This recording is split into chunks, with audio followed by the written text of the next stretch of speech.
and welcome back to the Dwarven Tavern. I am your host, Dr. Jeff Goins, and with me is Xena, the ever fearsome Krellbow cat, because she lives for the Krellbow. She loves it. She lives in the Krellbow. This time we are going to be talking about the Pathfinder Playtest. Okay, and the Pathfinder Playtest is the tentative, or you could call it a preview, you could call it a feed forward, you could call it a playtest, which is what it is, but it's all like a preview of the second edition Pathfinder rules, which people lovingly call D&D 3.75, and so I guess this would be. I hope it's not 4.75. I hated version 4. With this one, I'm going to read the welcome, if I can nudge Xena off of stuff. I love the cats, but they have terrible reading habits. Specifically this paragraph, or part of this paragraph. In this new edition, we have expanded the options available in the game's core rules. Alchemists are now a core class, brewing mutagens and crafting elixirs to aid in their adventures. Goblins are a core ancestry for player characters. Mischievous as always, but now ready to explore the world alongside the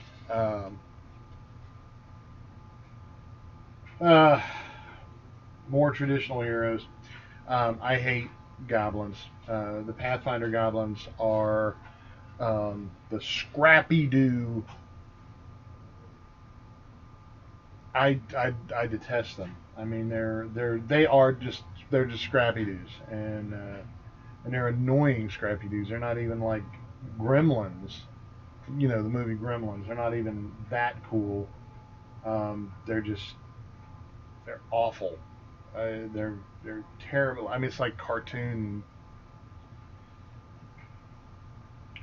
Anyway, I hate that. I hate the goblins. We've ratcheted up the wonder of magic items, including reimagining them as truly special belongings and designing new consumables called trinkets as the martial counterpart to scrolls. So where a priest or a wizard will come out with a scroll and go and zap you, a fighter or a warrior type will bring out a trinket and go jab and poke you in the eye. I don't know. I haven't seen the trinkets yet, so I don't know what those are actually about. So at every turn, we've seized the opportunity to expand the game's options, but not at the cost of removing the ones you know and love. This is important to me because if you have to relearn the entire system, if they gave it a major overhaul, which would not be a bad thing. I mean, I didn't mind the Pathfinder rules as they were, but in the second edition, if they were to give it a major overhaul, then you would just have to learn a brand new game all over again. And we have quite a few games to learn all the time, so learning a new game for us here at Tavern is not that big a deal. We actually enjoy it. I mean, I do have a master's degree in education, so, and a PhD is there as well, or PhD work. I did I believe like 4 or 3 or 4 years of PhD work in education before I changed my major to physics and metaphysics, and went that away, which is a bit of a diversion, skewed from the path. Actually, I skewed from the path I was on to find the path that I was supposed to be on. Attempting bold strides in this new edition of the game. But it's far from finalized. Blah, blah, blah. This is where you come in. This book is only a playtest of the final version of the game, which we'll release in August of 2019. Now, if you know anything about August, that is Gen Con, right? And that would be... There it is. Gen Con. You're wearing my Gen Con... Or this is Lisa's, Taverneer Lisa's Gen Con thing. Over the next few months, we hope you'll refine the game and make it better. So they're putting this out to get feedback.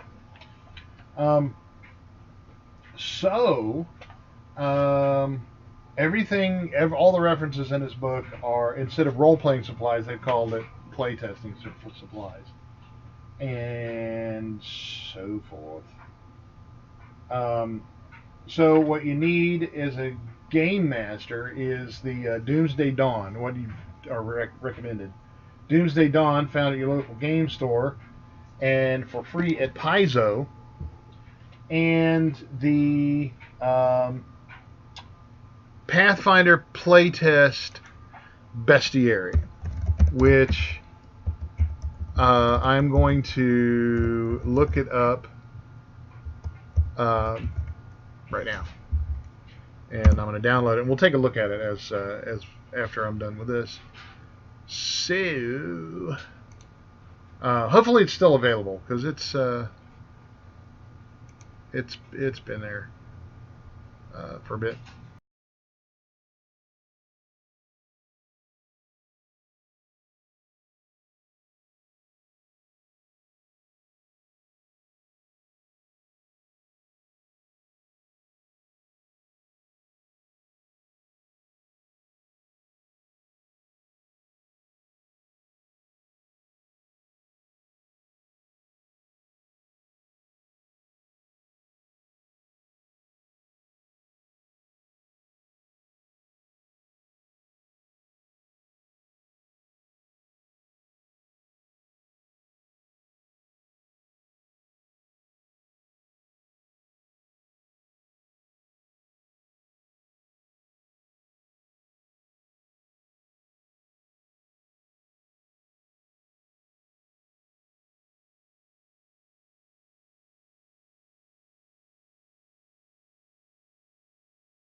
So far, all of the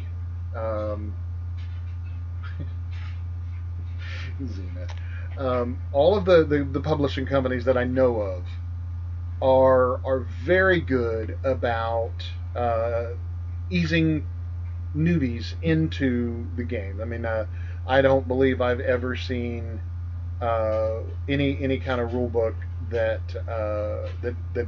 isn't kind to the newcomers, because today's newcomer is tomorrow's veteran gamer. So and that's a lot of good stuff. And it's a lot of sales potential as well. So it's just good business to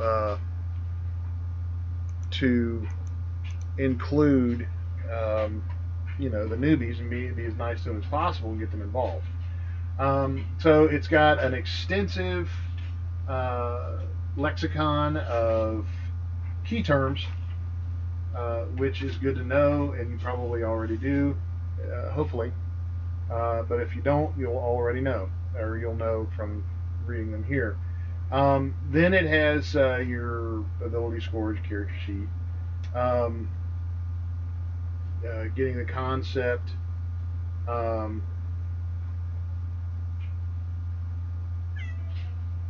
What's the matter, Booby? She's uncomfortable because I'm busy, and she's disgruntled with my posture. So, ancestries and classes. So, each player takes a different approach to character creation. Some focus on the details, and Lyric and I just talked about this yesterday about how you create a new character, whether you start with the personality, or you have to roll the character up and then kind of build the personality around it. Do you make the race based on your personality? Do you make the personality based on your race? Or, as they say in this book, ancestry. Our ancestries are dwarf, elf, gnome, goblin, halfling, and humans. And it says half elf and half orc ancestries are accessible through human ancestry feats. So, interesting. So if you have that half orc or I don't know, monk, perhaps, he would be primarily human with, I guess, a half orc feat, which I find to be odd. So we'll take a look at that and see if it makes sense. Actually, let's go ahead and take a look at that and see if it makes sense. So we'll go here to feats. So it does have human ancestral feats. Footage. So here it is, right here. In the human ancestry feats is the half orc feat and the half elf. Okay, either one of your parents was an orc, or one or both were half orcs. You have a green tinge to your skin. Other indicators of orc heritage. You gain the orc trait. Select two of the following benefits. Intimidating visage. You are trained in intimidation. Low light vision. You can see in dim light as well as you can in bright light. Orc tongue. Add orcish to your list of languages. Or orc toughness. Gain just 2 hit points. You can select orc, half orc, and human feats whenever you gain an ancestry feat. You can select this feat twice. The second time, it loses the heritage trait, and you gain the other 2 benefits. Okay, so it just depends on how much orc are you. And, being trained in intimidation is obviously something that, if your father was an orc,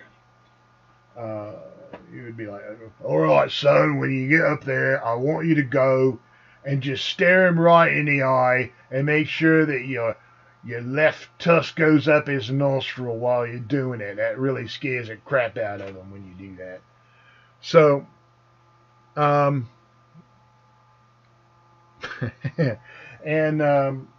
so, it's another interesting thing. That Paizo has done that I'm not certain that I like, and that is orcs as greenskins. Now, orcs I prefer the Tolkien universe, and in the Tolkien universe, orcs they're not necessarily green. Their skin color varies, but it's usually like a ruddy brown or a dirty just a dirty olive color.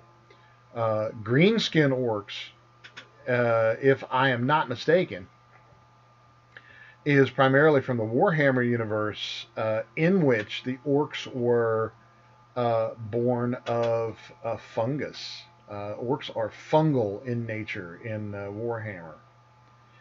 So that's why, because they have a tinge of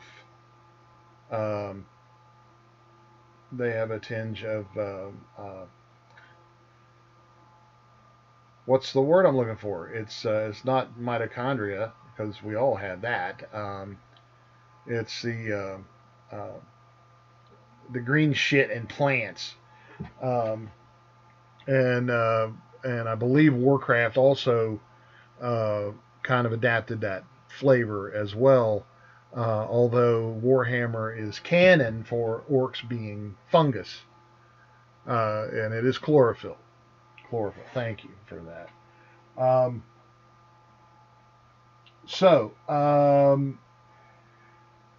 Before we get ahead of ourselves,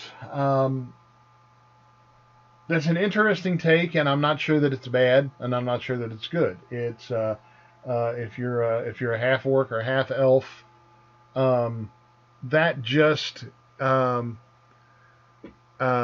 gets away from the concept of playing like a dwarf class or an elf class character, which I despise. But it depends on what you like. It depends on what you like.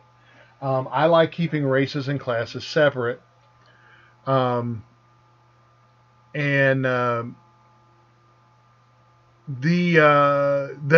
truth of the matter is that truth of real orcs. When you start talking about the Uruk-hai and the more magically infused and designed, like genetic tampering through wizardry, then you could have green-skinned orcs. And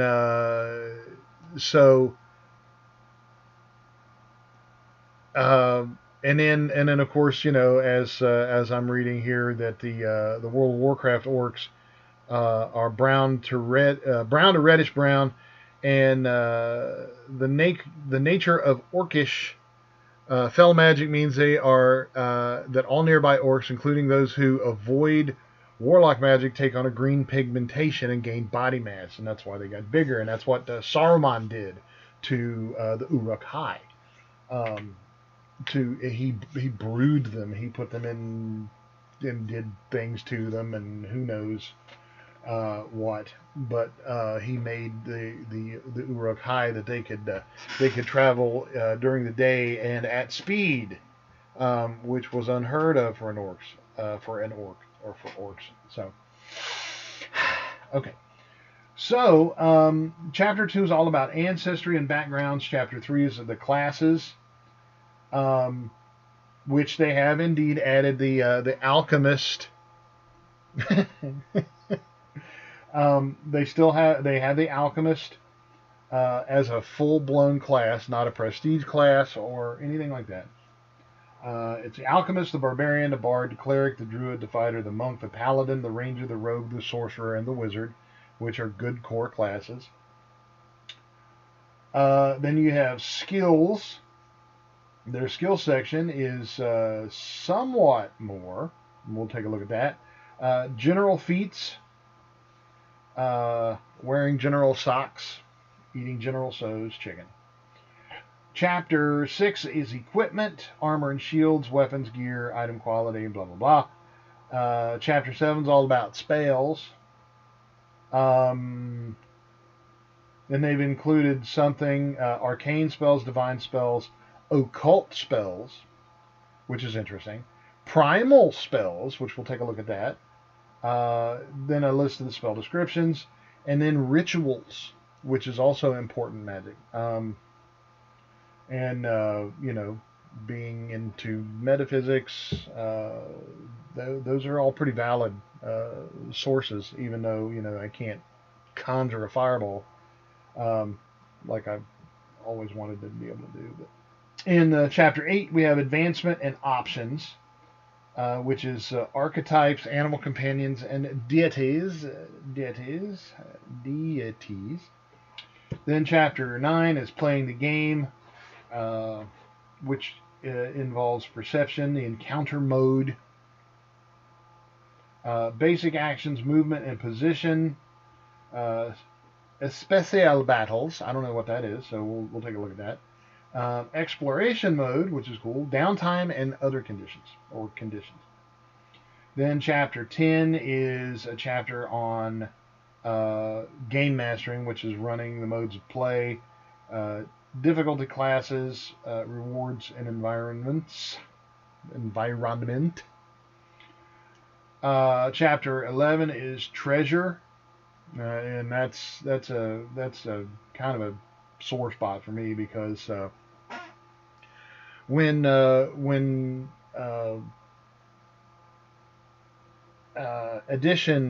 third edition got away from treasure types and moved into this weird thing that it does with you know, standard treasure and 4 times standard, half standard, and stuff like that. I loved treasure type. You know, dragons were treasure type H, and that was boy, and so forth. And each treasure type, A through whatever, and I may have the Dungeon Master's Guide. Well, I got the 3rd edition DMG.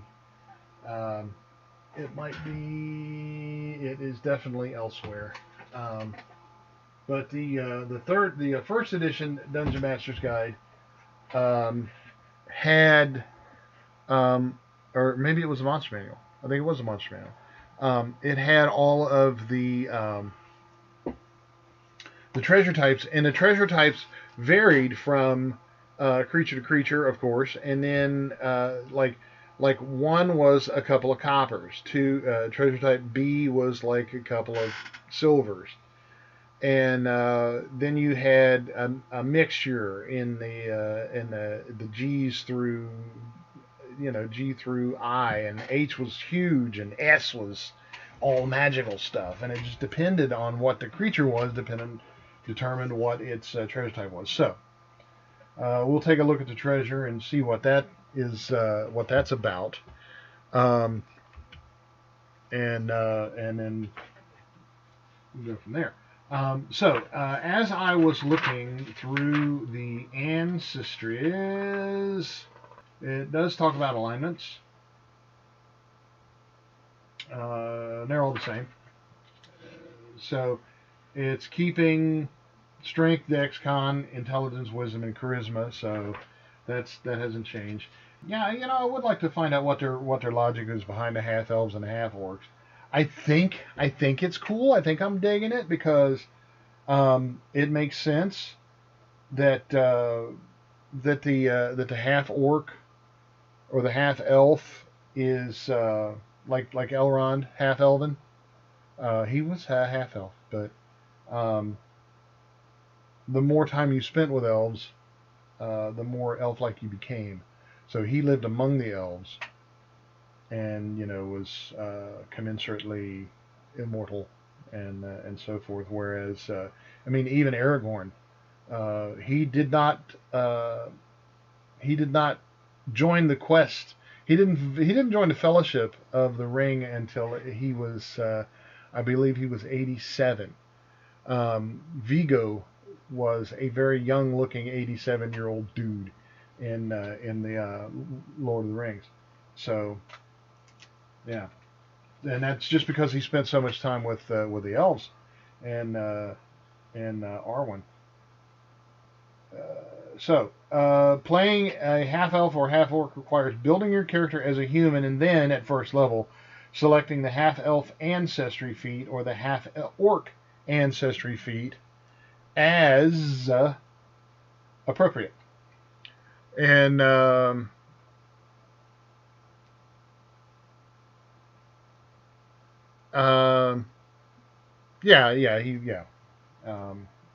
he was also the offspring of Baron and Luthien as well. Luthien to Nuvial, as it were. This ancestry feat grants you access to elf and half-elf or orc and half-orc ancestry feats, respectively, in addition to human ancestry feats. So, in reality, gaining access to the half-orc and half-elf stuff through feats is no different than if you chose that just straight up as a race. It's just a different way of doing it, so I think it's fine. Then you will go into the different ancestries. The ancestry feats are things like stone cunning for the dwarf, rock and stone for Carl. That's from my new favorite game, which is Deep Rock Galactic. We are the Taverneers are going to stream that at some point in time, so you can watch us make utter fools of ourselves as we panic when the dropship comes back. We have to rush to it. It's like, oh dear, we might not make it. Of course, dwarves never talk like that unless they are not dwarves. Rock and stone. And the cool thing about it is in the Starfinder, Armory book had a really cool pick called I think it was the Grav pick or something like that. It looks just like the one that they use in Deep Rock Galactic. So there's that. So stone cunning, the stone cunning feat, you have a knack for noticing inconsistencies in craftsmanship techniques in the stonework around you. You gain a +2 circumstance bonus to perception checks to notice unusual stonework. This bonus applies to checks to discover mechanical traps made of stone or hidden inside the stone. It's like, wait a minute. Is that pyrite? Is that pyrite in... well, let's see. Pyrite could be found in a high sulfur area, but if there's pyrite in a there's no sulfur in this mountain, there can't be pyrite. That's got to be some kind of a trick, because pyrite is lead sulfide, and that's why they call it fool's gold, because it is A, not gold, B, looks like gold, and C, poisonous if you eat it. It'll make you sick. So this bonus applies to check to discover mechanical traps made of stone hidden inside a stone. If you aren't using the seek action on page 308 or searching, the GM rolls a secret check without the bonus and a -2 circumstance penalty for you to notice unusual stone work anyway. So if you're not even, you can find unusual stonework even if you're not even paying attention. So, and the other racial feats are like that. This is the goblin. Freaking hate the goblins. They're just not my thing. It's just like with D&D 3.5. After edition 3 came out, hobbits and halflings became miniature elves, and I think it was all about the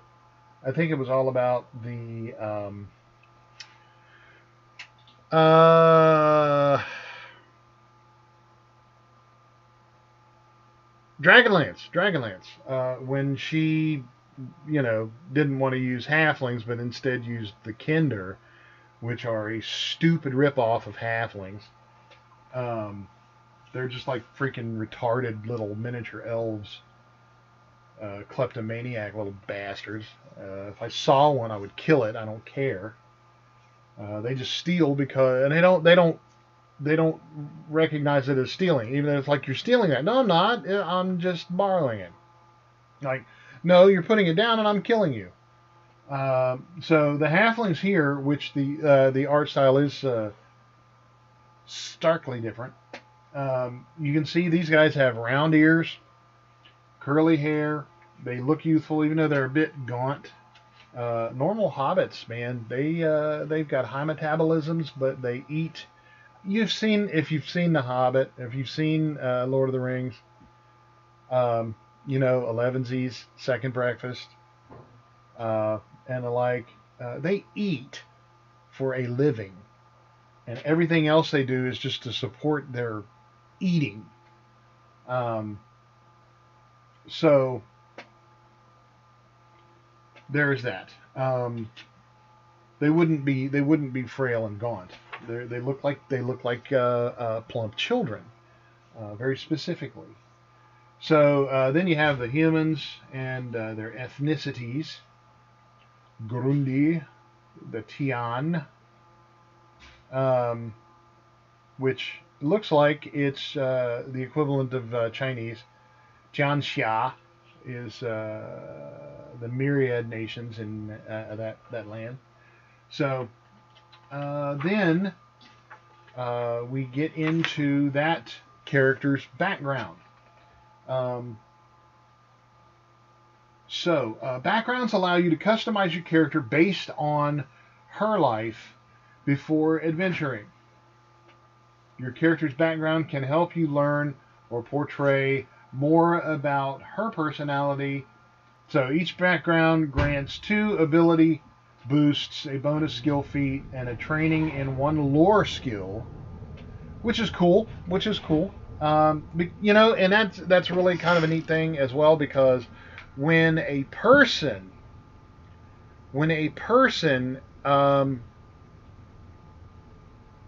begins to adventure, in every adventure, I think the story goes, either, you know, my family was massacred, my village was massacred, my parents kicked me out, I decided to go off on my own. And everybody starts out at, you know, the age of, 15 through 22 or something like that, depending on their character class. And that's where they're starting their lives. The reasons for adventuring are arbitrary and kind of bland. So with this as using backgrounds to make your character, like, for example, my character Gazaran, he would have started out as an entertainer. He was a bard. Taverneer Lisa's paladin, Corey, would have started out as a laborer in this set of rules, because he was a farm boy who his village was killed by lizardmen, and he was released from his indentured servitude by proxy of death because everybody was dead. Like, oh, I guess I don't have to plow no more, huh? So he could have used the laborer background, and this is cool. So I'm gonna give that some marks, and I can never find there it is, my notepads. So yeah, there's that, and the backgrounds, very cool point. That's a +1. So he can have been a criminal, or a scholar, or a scout, or a street urchin with all the little tendrils and the street urchins are mortal danger around sushi bars. Then we've got languages, which is cool, and I think they're pretty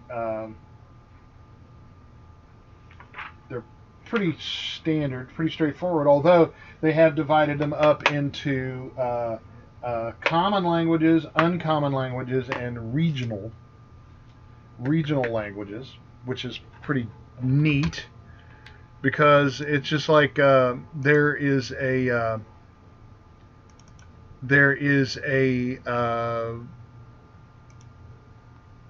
tendency in our games to overlook languages, and what the hell? To overlook languages and just to pick something arbitrary. So what people invariably do is they pick common and probably elven or dwarven, depending on their proclivities, and then orc, and then so they can listen in on languages, and then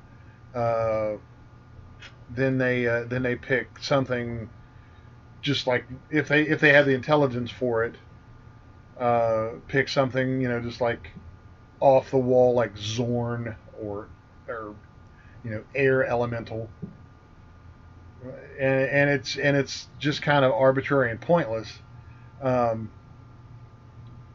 to do so, but with this that might actually improve things. So I'm going to give a +1 for languages because that's just that cool. So okay, so it's telling me to download again. It's preparing the download. So I'm still trying to download that playtest bestiary, which I hope it has some cool stuff. So I'm going to keep an eye. Click again and again and again and again. Click again. There it is. This better be the thing. Playtest the bundle. Okay, yeah. Okay, so then we move on to the gnome. Now, see, that's to me that's not a gnome. That's more like a miniature elf. Gnomes are short and round. They have bulbous noses, more so than dwarves. So I don't know where the races are getting skewed. At what point in time they're being changed, or by whom.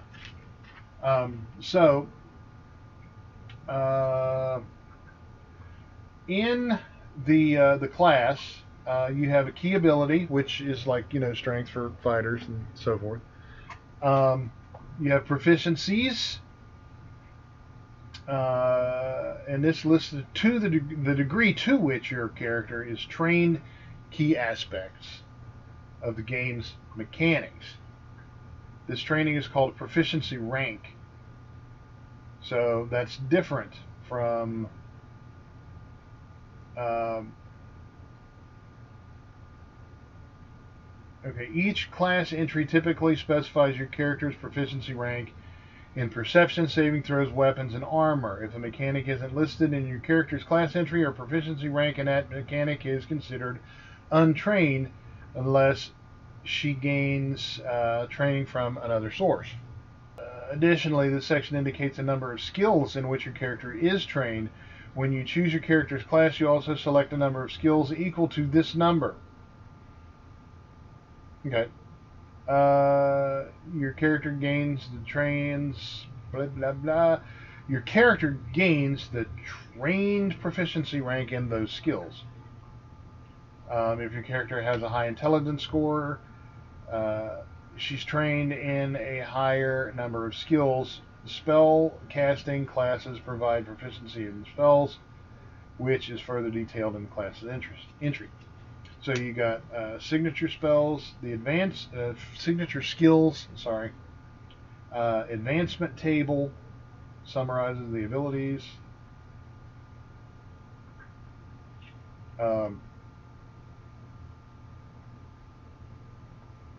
skill increases, ability boosts, and other benefits.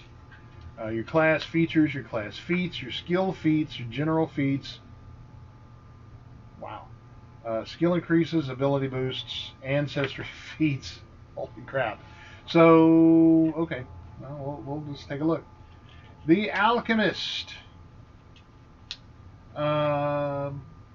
What does the Alchemist have?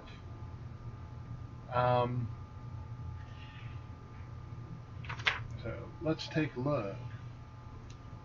Alchemist Advancement. Class features. Advanced level 1. Your class features are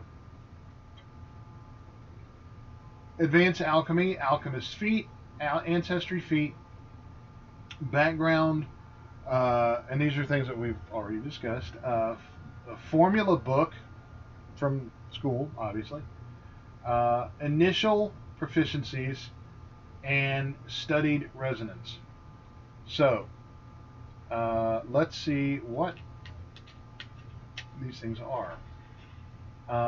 Studied resonance, knowledge rather than personality, fuels your interactions with alchemical and magical substances and devices. Your maximum number of resonance points is equal to your character level plus your intelligence modifier.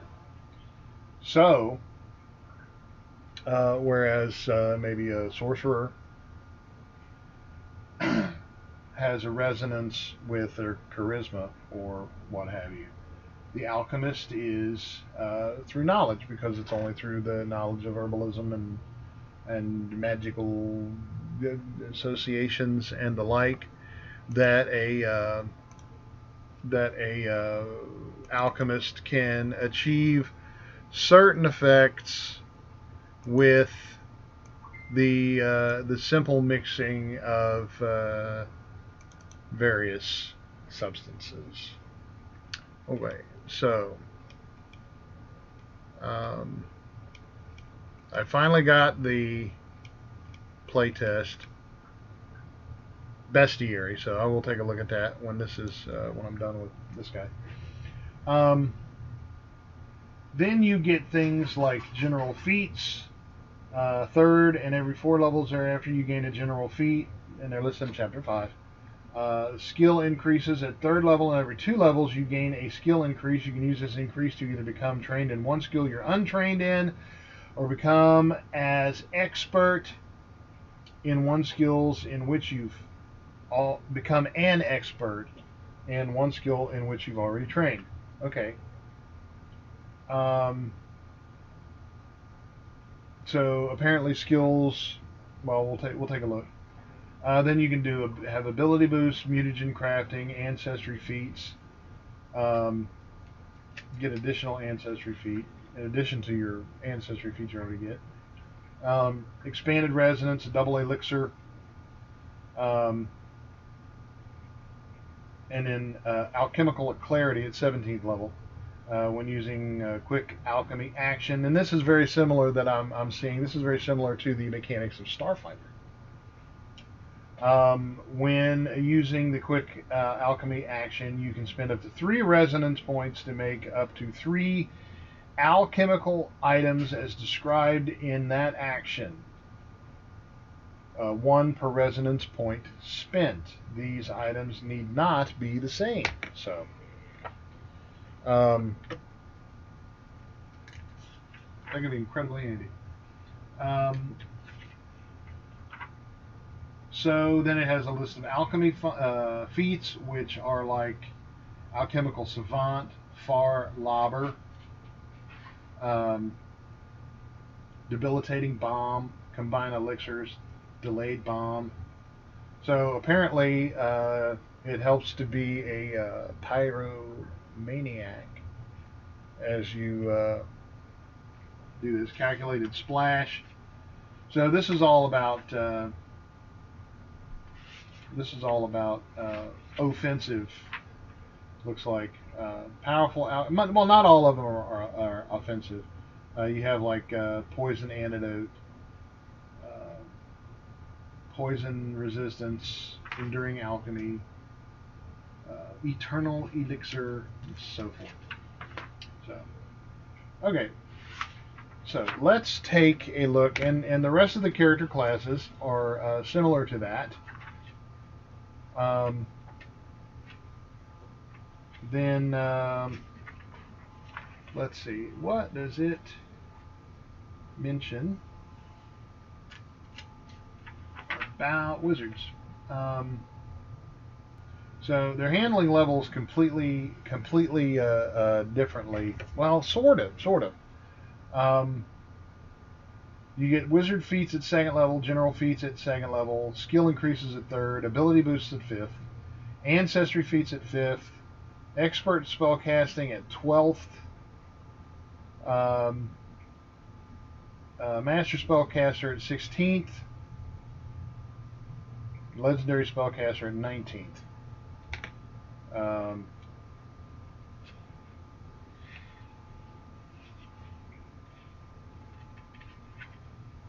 So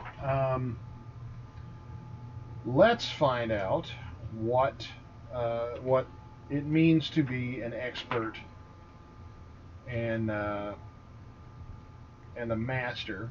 So according to this, your proficiency rank for spell rolls, spell DCs, and attack rolls for arcane spells increase to expert or master.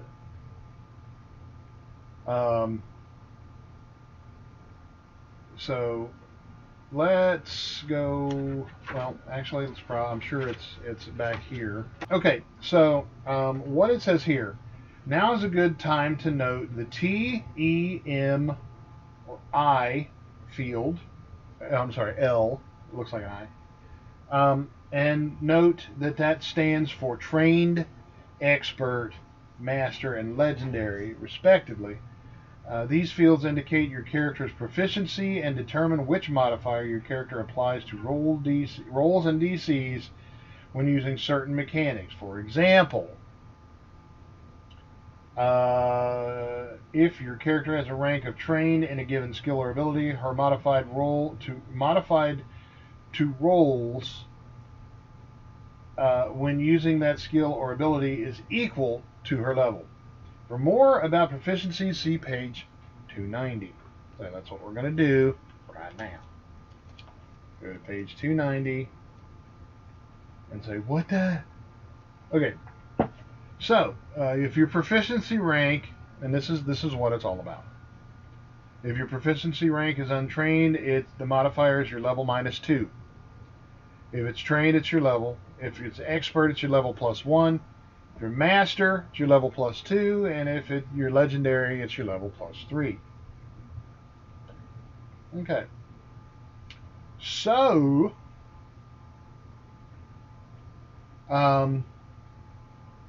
when you have a proficiency rank for all the following items, types of rolls, and DCs. So, weapons and unarmed attacks, attack rolls, and other types of attack. Armor is armor class. When calculating your armor class while carrying a shield, apply the lower of your armor proficiency rank to your shield proficiency rank, whichever is lower, because that's the weak link in the chain, obviously. Shields is your armor class. Perception checks and DC. Each skill checks and DCs, each type of saving throws and DCs, and spell rolls and DCs. So mastery or proficiency rank in each of those apply to those rolls and proficiency. So it could be good. It could be confusing. I understand it, but because you calculate the result. Result of a roll equals the number on the die plus the ability modifier plus the proficiency modifier plus the circumstance bonus plus the conditional bonus plus item bonuses plus circumstance penalty plus conditional penalties plus item penalty plus untyped penalties. So that's a bit daunting, I think. And that's going to be, I think it's going to be a minus. on DCs and rolls.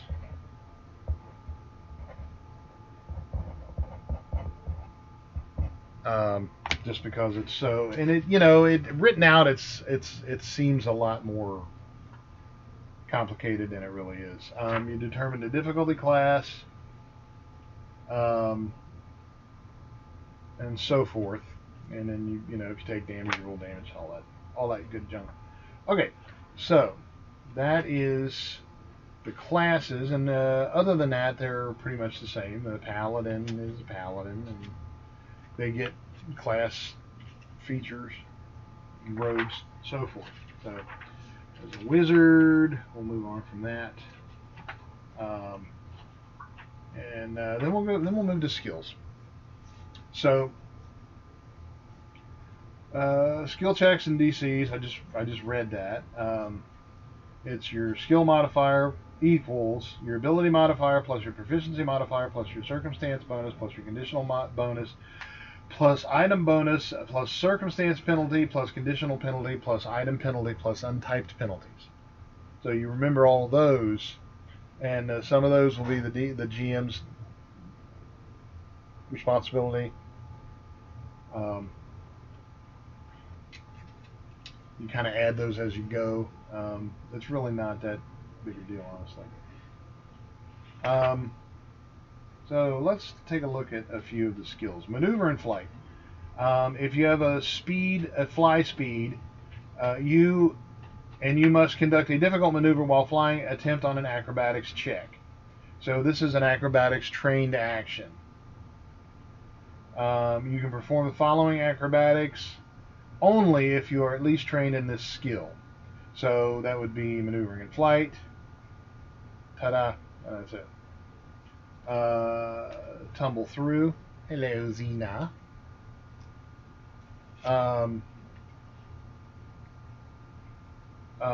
Let's see. Falling is a skill. Well, acrobatics. That covers. Oh, I see. Okay, I get it. Acrobatics measures your ability to perform physical feats that require balance, coordination, and grace. Whoever she is. You can perform the following uses of acrobatics even if you're untrained in the skill. Balance, of course, you don't have to be trained in acrobatics to, walk upright and not fall. Well, I do, but... escape, grab edge, maintain balance, squeeze. You attempt to squeeze through a small space, like those wacky speleologists. Tumble through, maneuver, and flight. Okay, all those are acrobatic uses. Those are uses of the acrobat skill. So it's not like acrobatics has a blue million different skills. Those are things you can do. So I like that because if you don't know what something is, you can just fudge it with a generic skill roll. Generic acrobatics, for instance. Okay. So then, let's see. Excuse me for a second. I have to plug my thing in here. So the skills are written thusly, and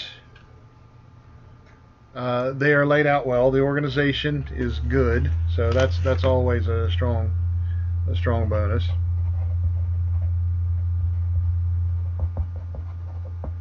So that's a +1. And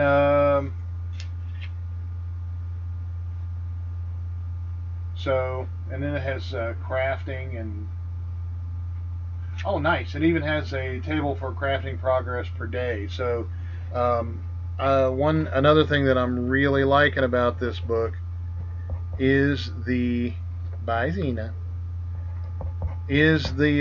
details. So that's a +1. They put a lot of details in this. Well, it's 420 something pages long. So then it's got your skill income options and so forth, performance traits.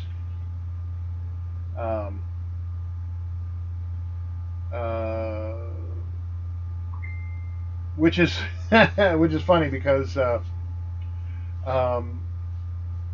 like for instance, if a guy wanted to, if a bard came up and wanted to play a tune, he would be playing the instruments. He would be using a perform skill, but additional traits would be auditory and manipulate. So you could get, if you were skilled, you could do things more masterfully if you can manipulate better. Like.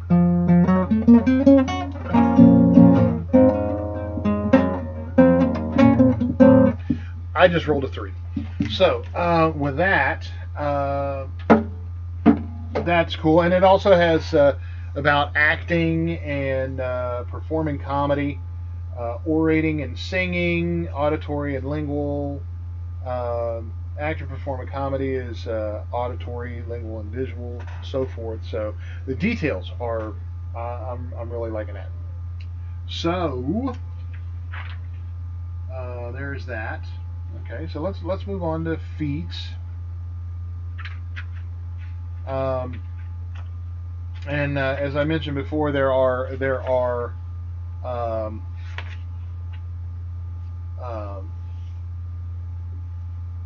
and ancestral feats where you get a feat for being a dwarf, you get a feat for being an elf and or human. Your human, one of your human feats can be to be a half orc or half elf, which I'm really starting to.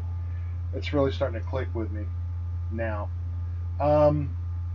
So the feats are pretty similar to the ones. I think the biggest difference is that they have organized them in large like groupings. Whereas you have general feats are non-skill feats, which is non-skill-based feats are things like adopted ancestry, alertness, ancestral paragon, breath control, armor proficiency, die hard, and so forth. Varying skill feats is like assurance. You have to be trained in at least one skill. So yeah. Dubious knowledge, trained in a skill with a recall knowledge action. Quick identification, trained in arcana, nature, occultism, or religion, and so forth. So these are feats that directly relate to the various skills. Then you have acrobatic skill feats like catfall, steady balance, nimble crawl, etc. Arcane skill feats like arcane sense, which that's probably like a detect magic thing, or you can feel ooh something spooky. It must be arcane around here. Then you have the athletic skill feats, crafting skill feats, deception skill feats, crafting skill feats like quick repair, snare crafting. So in it looks like in grouping them this way, they have opened up a door, if you will, for new applications of feats, which it's very specific, like the snare crafting versus inventor. So okay, that's I like that. That's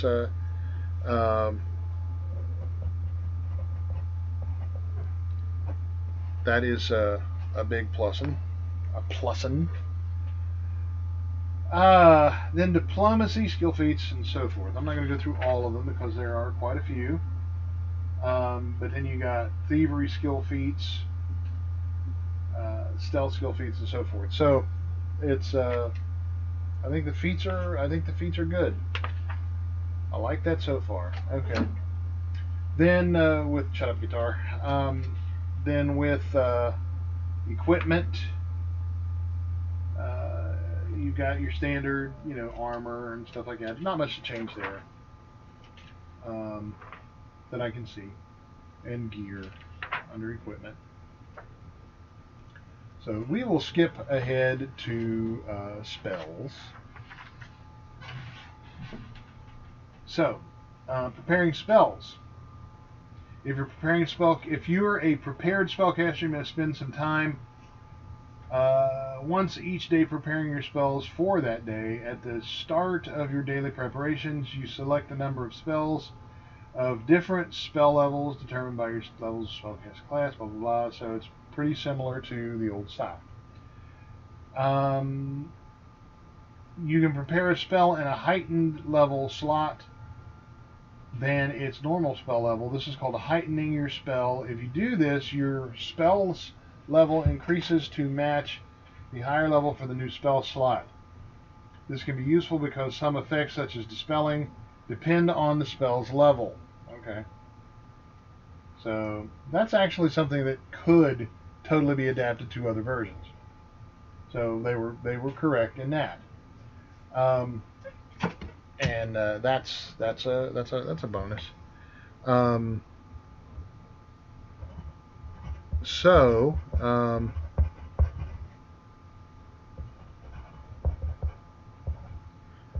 Three L's in spells. My spell checker broke. Spontaneous spellcasters, you don't prepare your spells and spell slots. Instead, you choose which spell you're using. A spell slot for, at the moment, you decide to cast it. The cost of this freedom and spontaneity is to know only a limited number of spells determined by your class. So that's the sorcerer. Heightened spontaneous spells is just like the other ones, the heightened prepared spells. Innate spells, a third way that doesn't rely on you having levels in spellcasting class. These innate spells are natural to your character, typically coming from your ancestry or a magic item rather than your class. The ability that gives you the innate spell tells you how often you can cast it, usually once per day. And sometimes 3 times per day or whatever. Then cantrips, special type of spell, you can master to a higher degree than you can other spells. A spell with the cantrip trait doesn't use spell slots. You can cast a cantrip at will any number of times a day. Alright. You can't prepare a cantrip in a numbered spell slot. Cantrip is also always automatically heightened to the highest level of spell you can cast in the class. Wow, that's nice. This makes a cantrip a first level spell if you can cast first level spells, second level, third, and so on. So, okay, that's really neat. So, yeah, if you can move a little thing when you're starting out, then you can move a big thing when you're more powerful.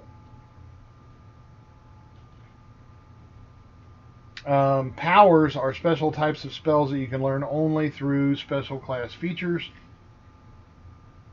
rather than choosing them from a spell list. You can't prepare a power in a spell slot.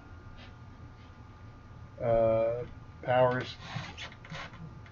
Most characters who gain powers from a class feature cast them using spell points.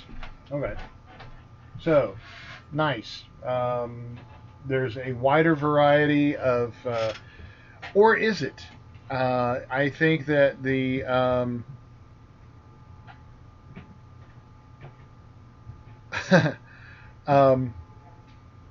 yes, negative 17.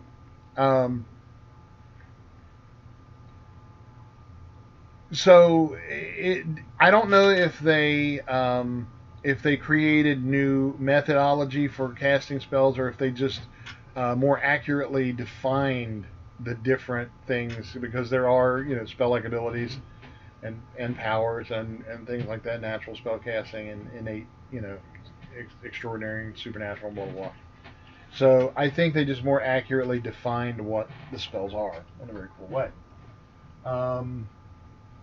So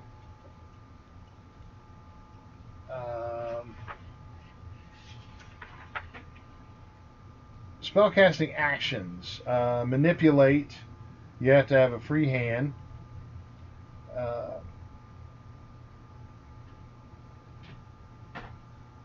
So if you're a bard casting a spell while holding a musical instrument, you can play that instrument to replace any material component the spell requires by using the instrument as a spell focus instead.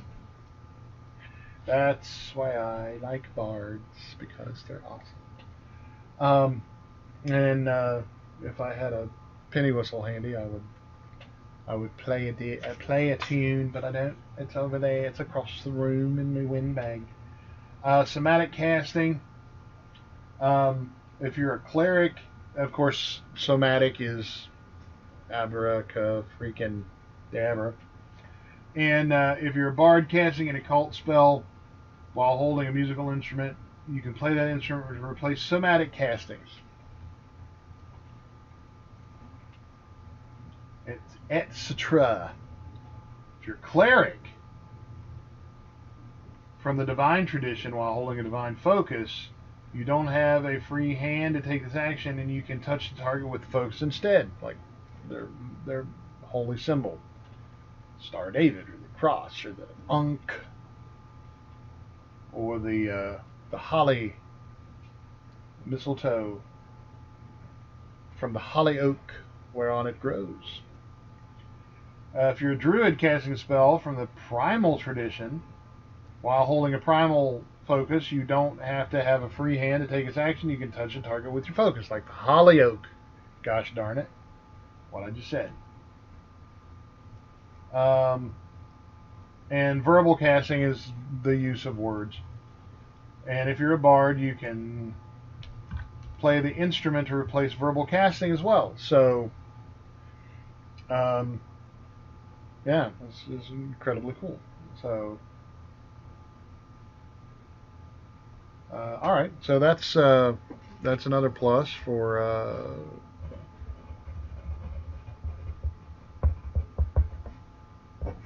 components. And then, the actual spells themselves, Angelic Halo, for instance, you gain the effects of protection against evil. If it's heightened to 3rd level, the effect of the spell increases to that of a circle of protection against evil centered on you for a minute. And if it's heightened to 5th level, the spell's duration increases to an hour. Okay, and that's okay. Yeah, I dig that. So what it does is it pigeonholes the spells that don't just do a set number of dice of damage. Like, Fireball goes up in level as you go up. It goes up in dice of damage as you go up. This actually lets the spell do more as you become more powerful. Kind of like evolving a Pokemon. Raichu from the Pikachu, so forth. So, the spells they get a good pop. Quite a few pages of spells. In advancement and options, as it were.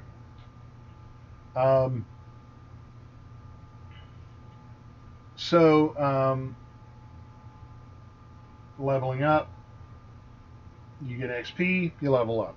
Okay, that's pretty much. You increase. Oh, and it even gives you a nice little considerate checklist. You increase your hit points. You add class features. You select feats. You learn spells. You adjust proficiency. All that is done upon a level up. And you go to your class advancement table and look at that. So, nice. That's nice.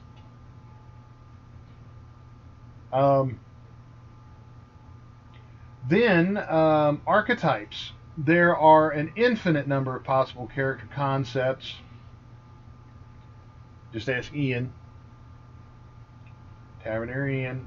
Also Taverneer Lindsay with her half-dragon centaur from ages past with the I think it had a EFL, the effective character level of like 11, so it had a level adjustment of 11.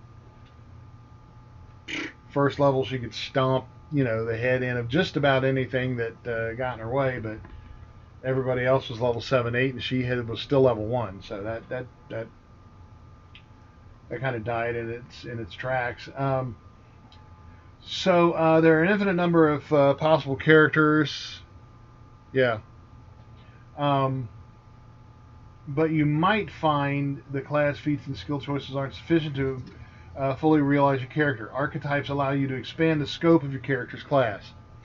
So, whereas, okay, let's take Lisa's Taverneer Lisa. Let's take her.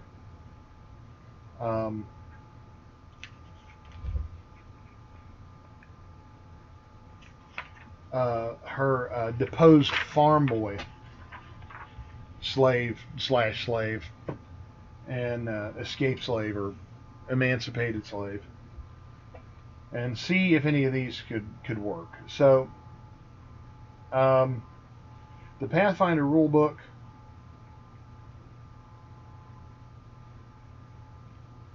contains the following archetypes for you to use in your game, or archetypes depending on your pronunciation proclivities.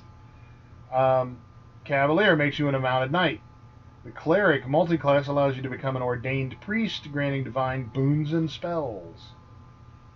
Fighter multiclass trains you in the use of arms and armor. Grey Maiden is a special order of all female warriors. Some fight to liberate the tormented, while others draw strength from pain. Seems like they might have gotten that out of Warhammer also. 40k. Sisters of Battle. The Rogue multiclass makes you better at sneaking. The Wizard multiclass allows you to dabble in arcane magic. So, what does this mean? It is not like I don't believe it is like a Gestalt kind of thing, which the more and more I look at gestalting a character in 3.5, the less I like it, because there's honestly no penalties for just having more stuff. And again, I'm old school. First edition, started out where you wanted to become a fighter magic user, or in the case of my buddy Gary's, Airbaron, who was a wizard, a magic user thief combo.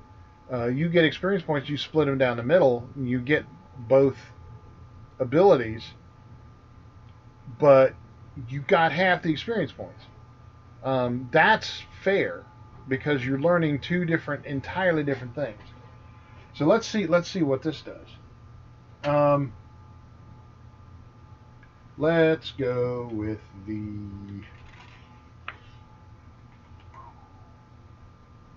Wizard. Okay.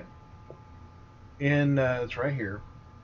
Wizard, you have dabbled in the arcane arts and learned how to cast a few spells. Given enough time and practice, you are confident that you might become an accomplished mage, learning how to cast mighty spells and unlocking ancient secrets of arcane lore. Wizard dedication. Well, let me back up here, because I'm a little bit confused about what you need to do. Dag blam it. Okay, here we go. Okay, applying an archetype requires you to spend your class feats on archetype feats instead of class feats. Start by finding the archetypes that best fits your character concept and select the archetype's dedication feat using one of your class feat choices. Okay. Once you have the dedication feat, you can select any feat from that archetype in place of a class feat as long as you meet the prereqs. Wizards. Each archetype's dedication feat represents a certain portion of your character's focus. So once you select an archetype dedication feat, you can't gain another until you've satisfied the dedication feat's requirements, which you typically do by gaining a certain number of feats from the archetype's list. Okay, so yeah. You cannot retrain a dedication feat as long as you have any other feats from that archetype. Included in these archetypes are two special kinds designated by the multi-class and prestige traits. So, as a wizard, you would have to gain the wizard dedication. Feat 2. Cast spells like a wizard, then gain a spellbook containing 4 arcane cantrips of your choice. You gain access to the cast a spell activity, which sounds like something you do in a nursing home. I'm sure some of those folks do. And the material casting, somatic casting, and verbal casting actions. Okay, so yeah, it's like a menu. You can prepare 2 cantrips each day from those found in your spell book. You're trained in spell rolls and spell DCs for casting arcane spells and attacks you make with arcane spells. Your key spellcasting ability for these spells is intelligence. You can use wands, scrolls, and staves, but only for the spells of the spell level you can cast. Arcana is a signature skill for you. You cannot select another dedication feat until you have gained another 2 other feats from the wizard archetype. So, yeah. So archetypes get a archetype or archetype gets a 1. That sound is Vixie the cat sharpening like a maniac. So then there's the level that you have to be, the feat, the arcane school is 4. Prerequisite is a wizard dedication, and so forth. So this allows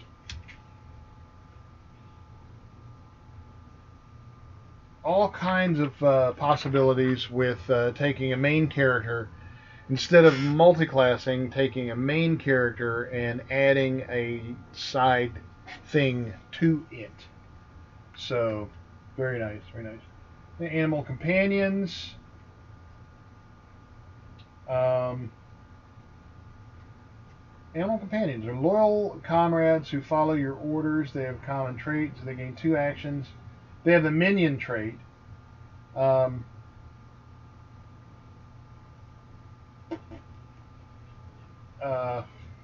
Okay, so why is this out of the blue? They have the minion trait, so they gain 2 actions during your turn. If you can use a command, an animal action, and command them. This is the in place of the usual effects of command an animal. If your companion dies, you can spend a week of downtime to replace it, even though it will be forever lost in your heart, as we who have lost animals know.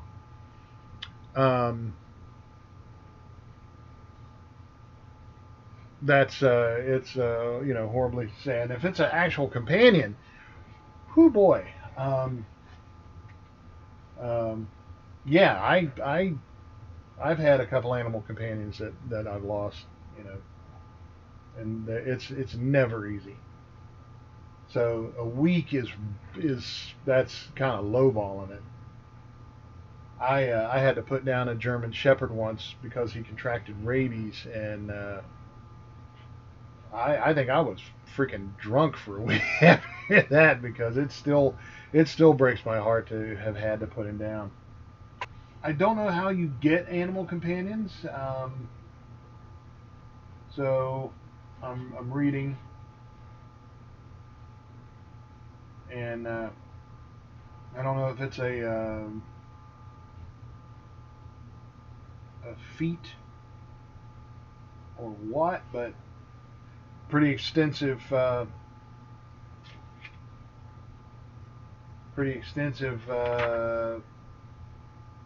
rules on animal companionship, which has always been missing as far as I'm concerned. So when you get an animal companion, this allows you to really be. So again, the details, given another high mark. Yeah. Then it has a list of deities, which they have edicts, which is behaviors that the deity encourages. Like Gozre. Sounds a lot like Gazaran, which is my character. I'm a bard.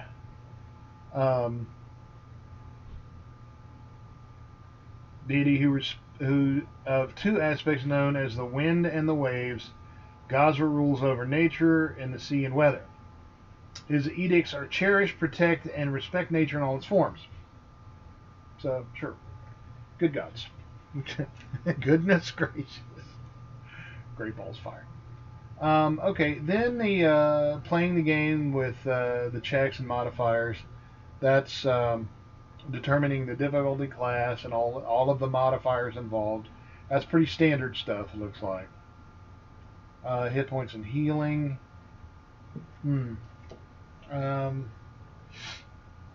So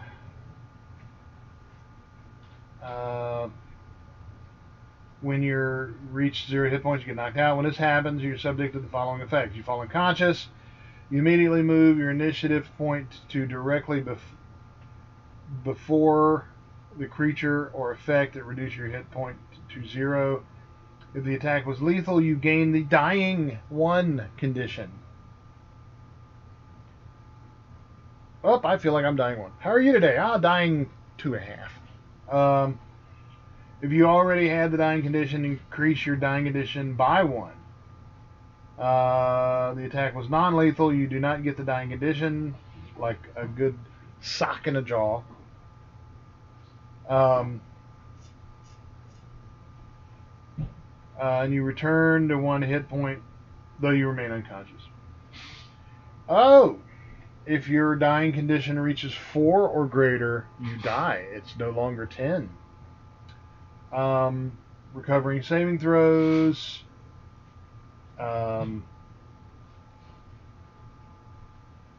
If you are at 0 hit points and you save, which the DC for the save is the DC of the spell or ability that dropped you plus your current dying value.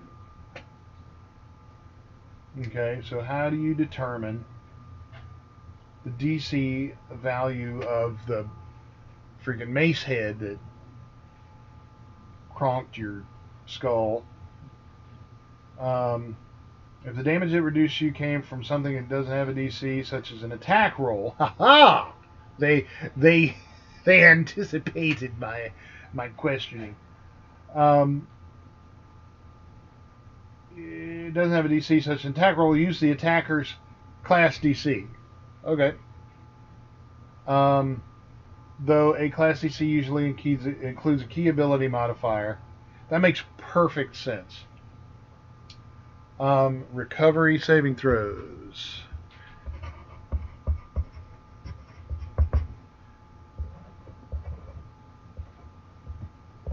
+1.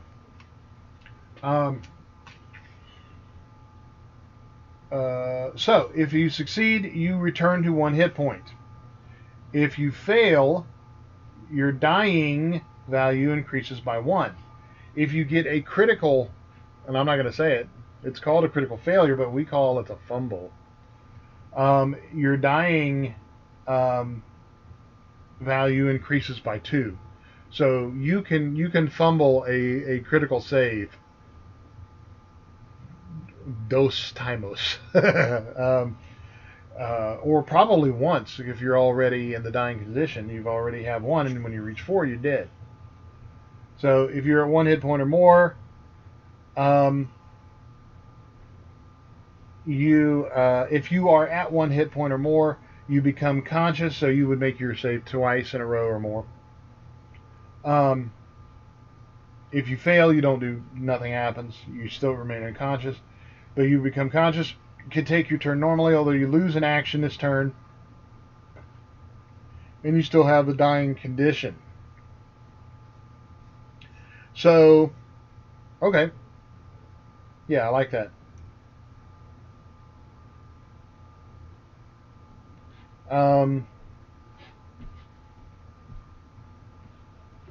When your dying condition reaches 0, the dying condition ends.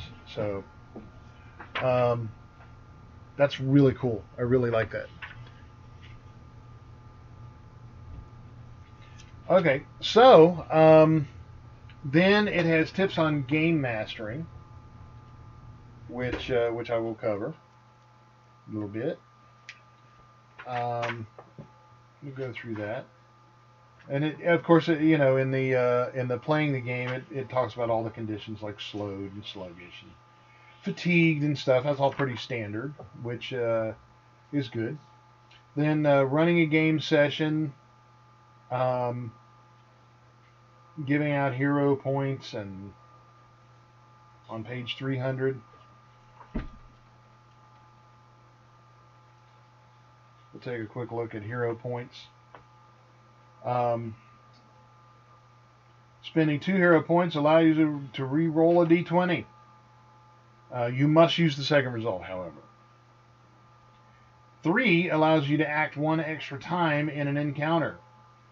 Because you're a freaking hero, you can do stuff like that. You can pull that magical action out of your ass, and so there you go. You're a hero. Spending 1 hero point allows you to stave off death anytime you gain the dying condition, or if it increases in severity. I like that. I do like that. So hero points, and it's kind of like action points, but it's more heroic.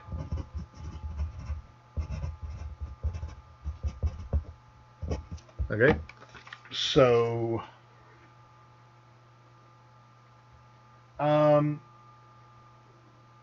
so if you give the characters their hero points, establish what they are, of course, goals, commence adventuring. Pretty straightforward stuff, and that's all just role playing stuff. You can metagame and give a background, like in the quick start of the old prefab modules, where you say, well, you were guards on a caravan and you rolled in and your duty is over in this town, and now you're in this town. What do you do? So, in other circumstances, you might want to actually role play the hiring, see if they even want to work on a caravan. They may not want the job. And then role play the whole caravan, and, so forth and so on. Or you can skip to the, okay, you ready to go? Okay. Fortitude or die. Or roll initiative. Which we are going to get Taverneer Lisa on here to talk about her magical speed gaming ability. It's like a freaking superpower. She starts out the game rolling and rolls until the game is over, or everyone's dead, whichever comes first. Which, oddly, sometimes those happen at the same time. So it's really interesting. So taking rests and watches and all that stuff's pretty standard. Then it has an example of tasks, like difficulty classes, like climbing a tree, swimming in a stormy ocean, level 5. Okay, you've got levels for activities. So nice. So I guess walking on water would be like an athletic level epic, right? Then it talks about environment. It goes on there. Then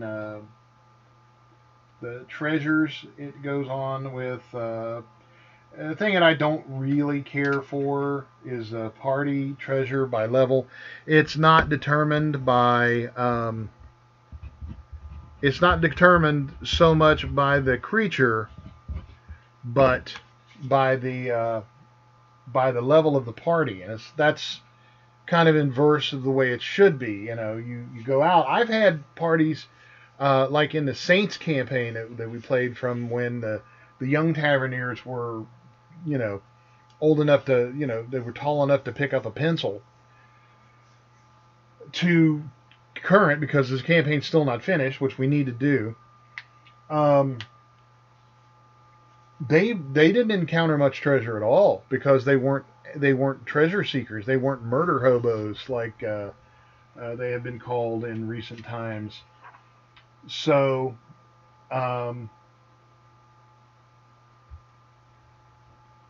yeah.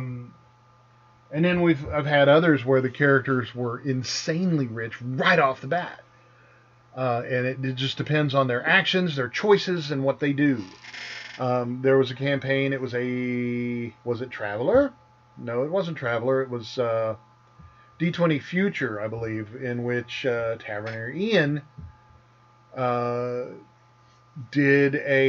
he looked through commodities. He wanted to be a merchant, and he found an outlet for I think it was Ewok porn or something ridiculous like that. And Ewok porn. It was Ewok porn? Yeah. Yeah. And so it was if you have internet, which if you're watching this, I'm pretty sure you do, you know that if it exists, if it's a concept, there is a porn for it. So he bought a shipment of holodiscs of Ewok porn, went all kind of illegal ways through and smuggled it into this one place where porn was illegal and made like 800,000 credits or some ridiculous amount from a single shipment. So the magical items are pretty standard fare and so forth.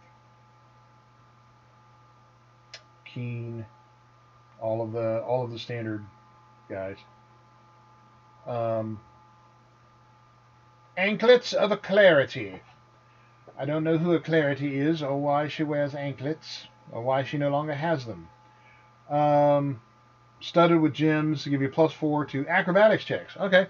So that's like in an earlier campaign that we played, someone found boots of striding and springing, or something like that, and one of the characters, one of the players' girlfriends, who came in for the thing, she called them kicky slippers, which was freaking hysterical because she wasn't a gamer and she was just trying to fit in because she was his girlfriend at the moment, and I don't think it lasts. I don't think a relationship lasted much longer after that, which was hilarious. But demon armor, cloak of elven kind, ring of maniacal devices. Sounds like it might be difficult to put on. Tarnished. It's simple ring of tarnished brass. But when you wear it, it enhances your curiosity about traps and devices of all kinds. You can spend an interact action to pull a set of thieves' tools from the ring, and they appear in your hand. They fold back into the ring if they would leave your possession. They grant an item bonus to thievery checks. Okay, that's cool. So I like the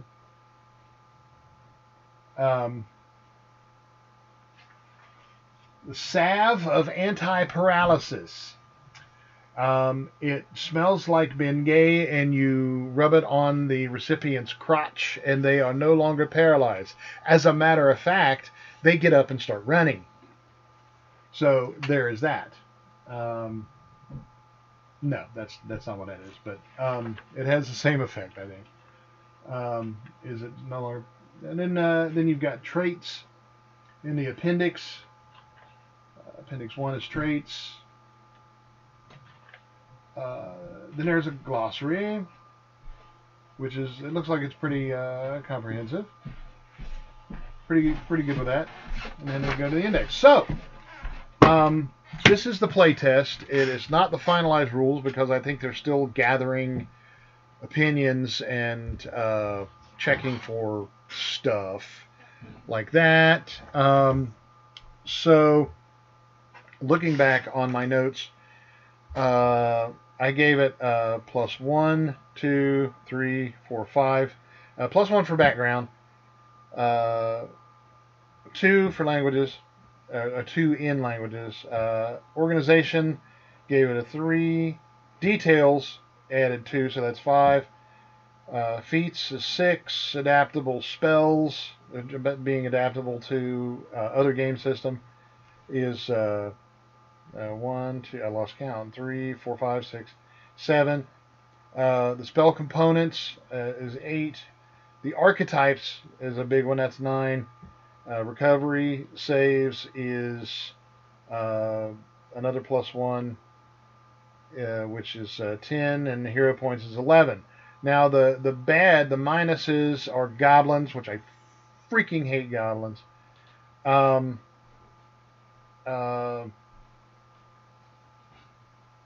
The death rolls, deg rolls. I don't know. I gave it minus 1. I don't even know. I can't read my own handwriting. And then, of course, the handling of treasure I don't really care for because I think it should be the other way around. You should get treasure based on what you do instead of who you are. So, what do we do? 11 minus 3 is still way over 5. So this game gets this book gets a big 5 plus axes, and it is the Pathfinder Playtest rule book. It goes for $29.99, so it is a fully functional rule book, even though it's playtest. You can go online and get it for free from Paizo, which I just did, which reminds me that I was going to take a quick look at the bestiary and see what that was all about. So that is that. It's got environments. I could actually make this a separate review, which I think I will. So now that I've got it, I will give it another review tomorrow, and then we'll go from there. So 5 axes plus 5 shiny axes, 5 shiny sharpened axes for the Pathfinder playtest. I like it a lot. I like what they've done with it. I like where they're going with it. So yeah, I'm really happy about that. So on that happy note, I am Dr. Jeff Goins, and on behalf of the entire cast and crew of the Dwarven Tavern, we wish for you to want for nothing but adventure. And at first I feared it, then I charged. Thanks for watching. We'll see you next time.